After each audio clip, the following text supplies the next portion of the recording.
These videos are organized by thematic, not the actual working sequence. We wanted to keep as much of the terrace for as long as we could to be able to enjoy the summer weather as much as possible. So I altered between tearing down portions and digging afterwards.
To finish tearing and digging, I got some help from a friend, and I did not film any of that.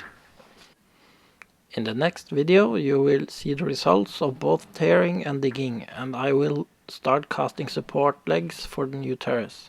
If you don't want to miss that or any of the next 9 videos of the terrace, I recommend you to subscribe. Thanks for watching.